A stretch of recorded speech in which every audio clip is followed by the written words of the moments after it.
আসসালামু আলাইকুম সবাইকে। আমি মোহাম্মদ আফরাজুর রহমান ইমন। বর্তমানে পড়াশোনা করছি রুয়েট সিএসই ডিপার্টমেন্টে। তো আজকে আমরা ঢাকা বিশ্ববিদ্যালয়ের ২০২১-২২ সেশনের যে ম্যাথ কোশ্চেনটা আছে সেটা সলভ করার ট্রাই করব। সো বেশি কথা না বলে চলো শুরু করি। প্রথম কোশ্চেনটা কি বলছে? একটা এ ম্যাট্রিক্স দেওয়া রয়েছে। এখন বলছে determinant of A into A inverse এর মান কত? আচ্ছা, সুন্দর। এখানে এ ইনটু এ ইনভার্স এটা মানে হচ্ছে আইডেন্টিটি ম্যাট্রিক্স। সবাই তো জানি এটা। এটা ডিটারমিনেন্ট অফ আমাদের কি বের করতে বলছে? ডিটারমিনেন্ট অফ আইডেন্টিটি ম্যাট্রিক্স এটা বের করতে বলছে। এখন determinant of identity matrix, identity হচ্ছে ডিটারমিনেন্ট কত? 1। সবাই জানে। তাহলে অ্যান্সার হচ্ছে আমাদের কি? ক নাম্বারটা। একদম ইজি ছিল এটা কোশ্চেন। স্লাইডে যাই। স্লাইডে কি বলছে? কোন বিন্দুর পোলার স্থানাঙ্ক এত হলে বিন্দুটির কার্টেসীয় স্থানাঙ্ক কত? সুন্দর।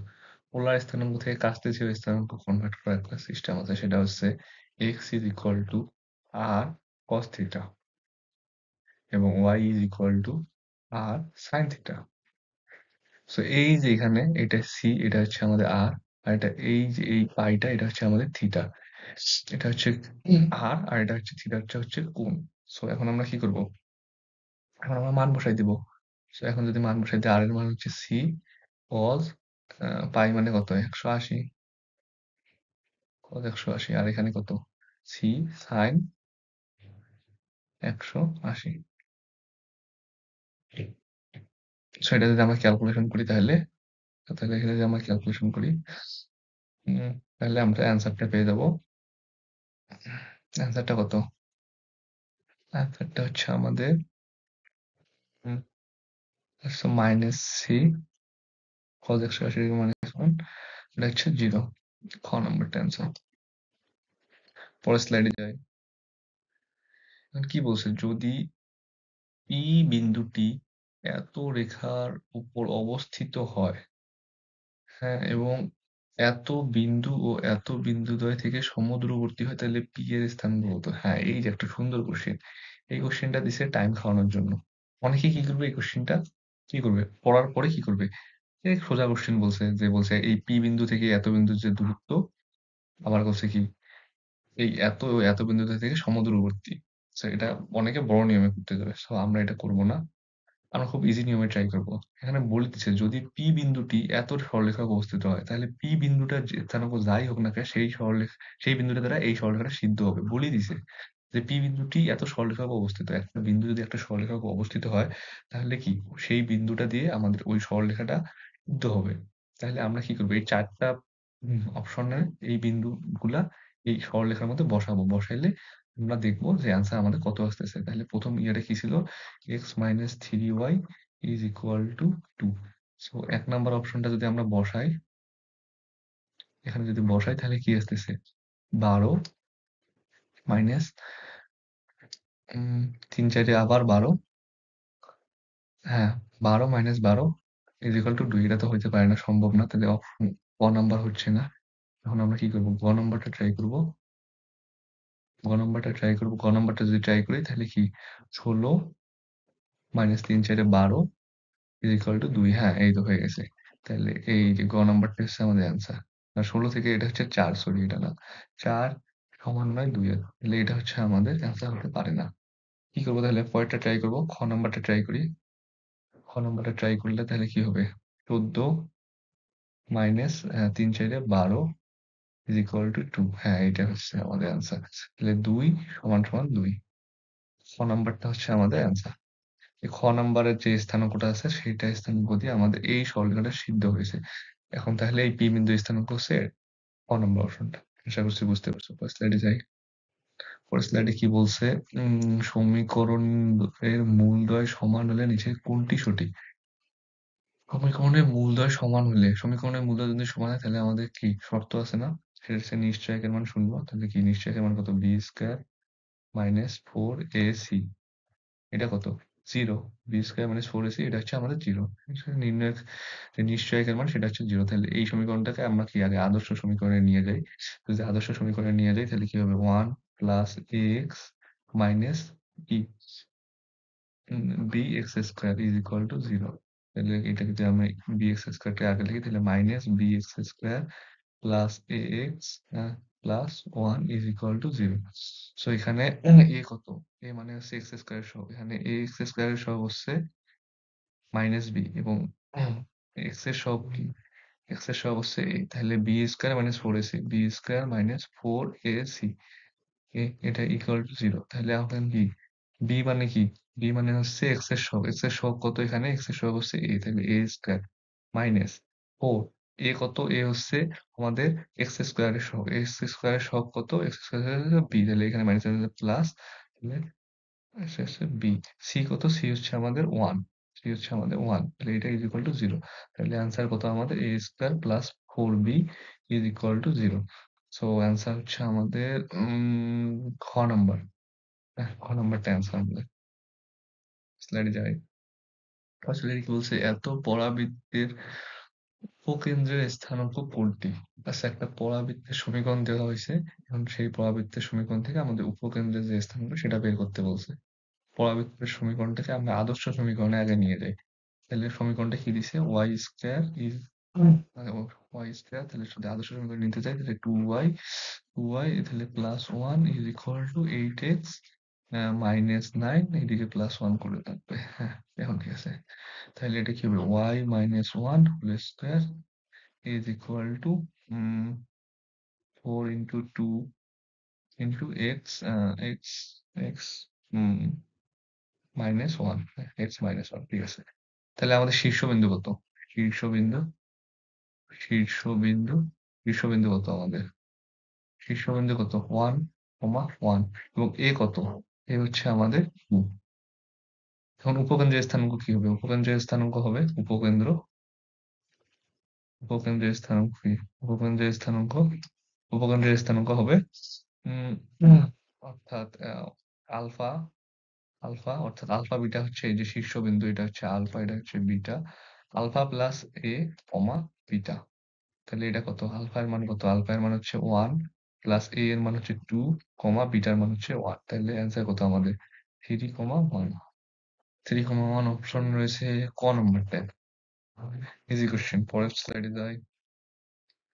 স্লাইডে ত্রিকোণমিতি একটা ম্যাথ দিছে। ত্রিকোণমিতি, বিপরীত ত্রিকোণমিতি অধ্যায়ের ম্যাথ এটা।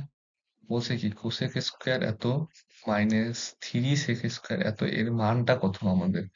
তো আমাদের কোসেক স্কোয়ারের সাথে সম্পর্ক কি আছে? কোসেক স্কোয়ারের সাথে সম্পর্ক আছে কটের, অর্থাৎ cosec square theta minus cot square theta theta is equal to 1।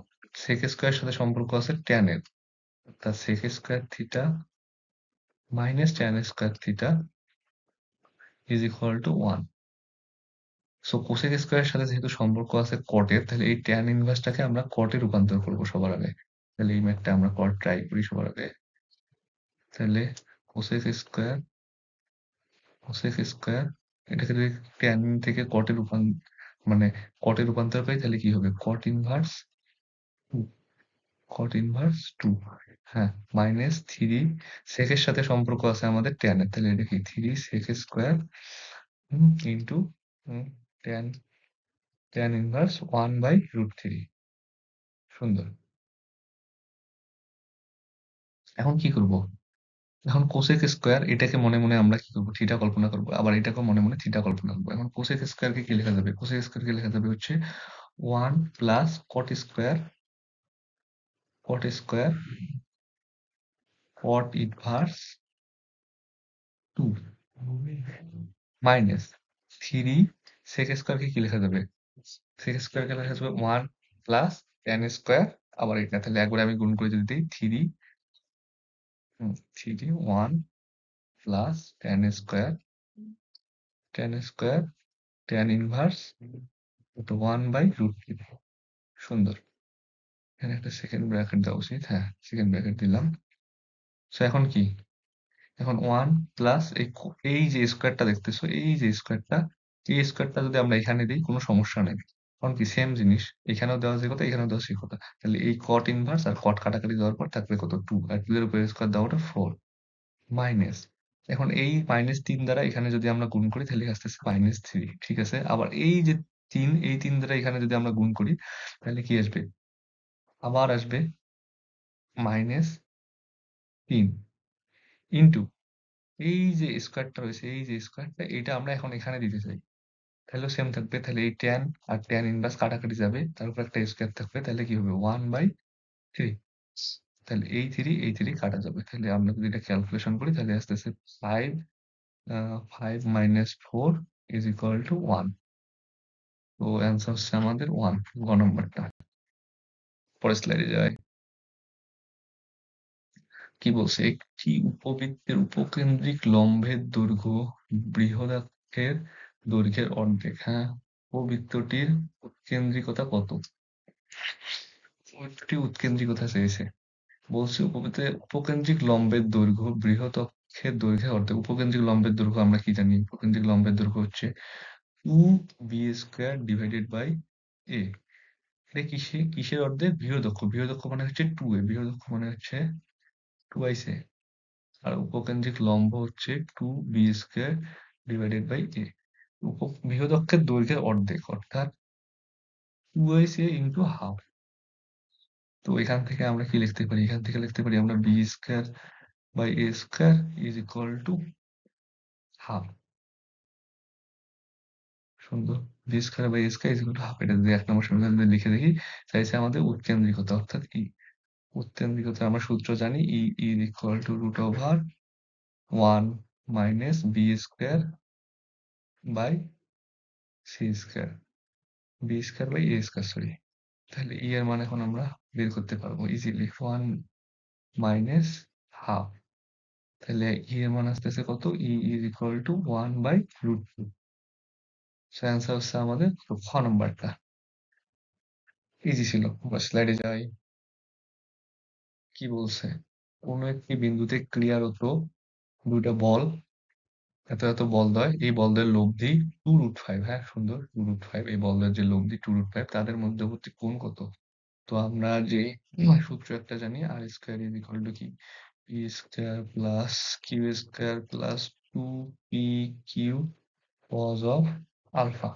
এখানে পি কত? পি কে মনে করি, পি কে ধরি 2 নিউটন, কিউ কে ধরলাম কত? কিউ কে ধরলাম হচ্ছে 2√2 নিউটন, এবং লব্ধি সেটা হচ্ছে আর। এখন এখানে মান বসিয়ে জাস্ট আলফার মানটা আমরা ক্যালকুলেশন করে বের করবো। আর কে উপরে স্কয়ার যদি করি, 2√5 স্কয়ার করলে কি হবে? এখানে 4, 4 4 20, 20 ইজ ইকুয়াল টু পি এর উপর যদি স্কয়ার করি তাহলে হচ্ছে 4 প্লাস 4 দুগুণ 8 প্লাস 8 রুট 2 কজ আলফা। হ্যাঁ, ঠিক আছে। এখন এখান থেকে আমরা জাস্ট ক্যালকুলেশন করব। এখান থেকে এখন যদি আমরা ক্যালকুলেশন করি তাহলে এই দিকে যাচ্ছে 12, 8। হ্যাঁ, 8 is equal to 8 root 2 cos of alpha. So এখান থেকে কজ আলফা কত আসে? কজ আলফা আসে 1 বাই রুট। তো এখান থেকে যদি আলফা বের করি, alpha is equal to 45 degree. Cos 45 degree মানে হচ্ছে 1 বাই রুট 2। তাহলে এখানে অ্যান্সার হচ্ছে আমাদের খ নম্বরটা। ইজি ছিল। স্লাইডে যাই। কি বলছে? যে এর কোন মানের জন্য এই দ্বিঘাত সমীকরণে একটি মূল অপর মূলের বর্গের 4 গুণের সমান হবে? আচ্ছা, মনে করে ধরে নেই যে একটি মূল মনে মনে ধরলাম যে একটি মূল হচ্ছে আলফা। তাহলে অপর মূল কত হবে? অপর মূল হবে তাহলে অপর মূল হবে মূলের বর্গের 4 গুণের সমান। তাহলে বর্গ করব আলফা স্কয়ার, তারে 4 গুণের সমান। সুন্দর। তো আমরা কি জানি? দ্বিঘাত সমীকরণের ক্ষেত্রে যদি এরকম একটা দ্বিঘাত সমীকরণ থাকে, ax square plus bx plus c is equal to 0, এরকম একটা দ্বিঘাত সমীকরণ যদি থাকে, এর যদি দুটা মূল আলফা আর বিটা হয়, আলফা কমা বিটা যদি মূল হয়, তাহলে আলফা প্লাস বিটাকে কি লেখা যাবে? মাইনাস বি বাই এ। এবং আলফা বিটাকে কি লেখা যাবে? মূলদ্বয়ের গুণফলকে লেখা যাবে কি? C by A. সো এখন এখান থেকে আমরা কি করব? এই সেম সূত্র ইউজ করব। তাহলে মূলদ্বয়ের গুণফল আগে বের করি। মূলদ্বয়ের গুণফল কি? Alpha into 4 alpha square is equal to মূলদ্বয়ের গুণফল কি? 1 বাই 2। সো এখান থেকে আমরা আলফার মানটা বের করে নিব। আলফার মানটা হচ্ছে আলফা ইজ ইকুয়াল টু কত? 4 দুগুণ 8। হ্যাঁ, আলফা ইজ ইকুয়াল টু আসতেছে হাফ। এখন এই হাফ, এখন কি বলছে? আমাদের কে এর মান বের করতে বলছে। তাই মূলদ্বয়ের গুণফল আমরা ইউজ করছি। এখন মূলদ্বয়ের কি করব? যোগফলটা ইউজ করব। মূলদ্বয়ের যোগফল কি? আলফা প্লাস 4 আলফা স্কয়ার মধ্যে যোগফল মাইনাস কি? Minus B by A. Minus B কত এখানে? বি হচ্ছে কে। তাহলে কে বাই কে এর মান কত? এখন এখান থেকে আলফার মান বসে জাস্ট কে এর মানটা বের করে নিব। এখানে আলফার মান কত? এখানে আলফার মান হচ্ছে half plus 4 into 1/4 is equal to K by 2। So এখান থেকে আমাদের কে এর মান আসতেছে কত? কে ইজ ইকুয়াল টু এখানে যদি 2 দ্বারা গুণ করি তাহলে 3। তাহলে অ্যান্সার হচ্ছে আমাদের খ নম্বরটা। সো এটাই ছিল আমাদের ঢাকা বিশ্ববিদ্যালয় 2021 সেশনের ম্যাথ অংশের সমাধান। এরপর নেক্সট ভিডিওতে ঢাকা বিশ্ববিদ্যালয়ের যতগুলা কোশ্চেন আছে সবগুলো সলভ করার ট্রাই করব। সো এটাই।